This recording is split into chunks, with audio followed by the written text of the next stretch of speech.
Goeiemôre Suid-Afrika, 6de Mei en 1500 in die tyd van hierdie berig, die stand van sake met die Iran-oorlog. Baie stil op die oomblik. Onthou Sondag het president Trump die aangekondig Operasie Freedom of Project Freedom wat hulle begin skepe deur eskort. En dit het obviously 'n groot embarrassment veroorsaak vir Iran dat Amerika nou die moontlikheid het om skepe te deur die Strait of Hormuz te eskort om kommers aan die gang te kry. Hulle het ook dan intussen direk weer met die White House kontak gemaak met 'n nuwe peace plan en 'n peace deal, en na daai ding ontvang is deur president Trump, het hy afkondiging gemaak dat hy hold sit op hierdie Project Freedom. Hy sal dit stop vir nou. Die blokkade bly in plek. Die rede hoekom hy stop die Project Freedom is omdat die Iraniërs na die tafel toe gekom het met 'n plan, met 'n peace plan. So om hulle kans te gee om in goeie trou te onderhandel, het hy gesê, okay, ons hold alles soos dit is op die oomblik. Wat het julle, wat kan julle vir ons gee? En hulle gaan nou daarna kyk. Een van die planne, een van die dinge wat Iran in hulle plan het, is om dan toe te gee aan die nuclear capabilities. Maar met sekere restrictions. So die Amerikaanse kant gaan eers daarna kyk. Die plan bly skoon.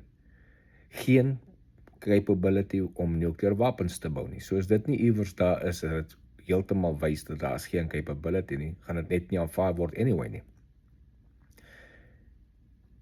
Daarna die ander plan wat hulle gesê het opgeoffer, is dan ook om die hulle kant van die Strait of Hormuz oop te hou, om nie mense te dreig hulle gaan hulle attack nie, en dat skepe kan deurgaan. Net met daai berigte wat uitgekom het vroegoggend, het die olieprys alreeds meer as $10 per barrel geval van gister af. En so die markte kan sien, daar's bietjie meer olie wat uitkom, maar daar's ook minder druk op die dreigemente op die olie, so dit is ook om die olieprys gedrop het met 10%, ja, omtrent 10%, want was net so oor die $100, is nou net so oor die $90 'n vat. Intussen, president Trump het baie duidelik gemaak, die blokkade bly in plek. Geen olie, geen cargo, geen niks skepe gaan in die Strait of Hormuz inkom om besigheid te doen met Iran nie. Die wat wil inkom en ander besighede doen met ander lande, no problem. Hulle sal deurgelaat word, soos wat hulle gedoen het. Maar ook nie op die oomblik gaat hulle nie definitief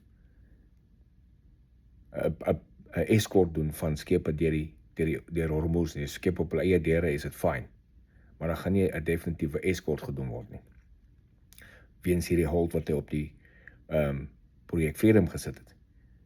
Maar die skepe van die Amerikaanse vloot bly in die omgewing. Die vliegtye oor Hormuz bly daar.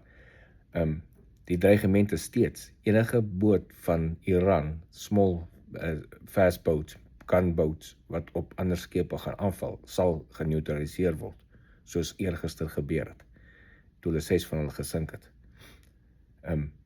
Dit is die stand op die oomblik. Daar's verder nie veel wat aan die gang is nie. Konflik, groot oorlog, is nou al vir 'n paar weke verby, toe die ceasefire afgekondig is. So daar's nie regtig konflik aan die gang nie.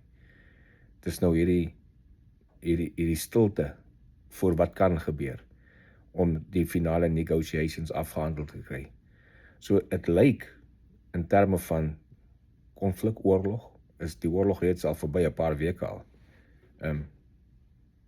Die ekonomiese druk is nog steeds daar, en dit gaan 'n rukkie vat om af te neem. So sodra die finale goed geteken word, en hy stryd ten volle oop is, en alles loop weer ten volle, sal ons weer sien die olieprys drop weer al die pad terug na waar hy was hier by $60 per barrel. Kan nogal vinnig gebeur. Nou, baie mense het al vergeet. Hierdie selfde het gebeur in 2022, toe Rusland, Putin, vir Ukraine invaded. Daar was die olieprys op waar hy op die oomblik is, of eintlik hoor waar hy nou is, vir baie langer gewees. 2014-15 na rond, was hy ook so hoog. Maar dit is normaalweg. Dit was normaal, omdat Obama in plek was. Elke keer as die Democrats in charge in Amerika is, gaan jy sien die oliepryse is hoog, want hulle sny af olieproduksie. En die petrolpryse is hoog. Elke keer. Hierdie is die eerste keer dat nou in Trump se termyn 'n hoë petrolprys het, maar dis juist oor 'n stukkie van hierdie oorlog. Maar dan kyk jy nou mooi. Kyk in Suid-Afrika, die petrolprys is nou so hoog.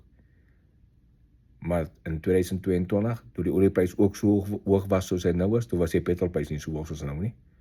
So dit wys hoe steel daai regering van Suid-Afrika by die bevolking van Suid-Afrika maak hierdie kammerstige oorlog gebruik as die rede om die petrolprys op te stoot, en hulle het nie regtig nodig om dit so hoog te stoot nie. Hulle kan klomp levies en taxes afhaal om juist vir die mense te help om petrol teen 'n bekostigbare prys te kry.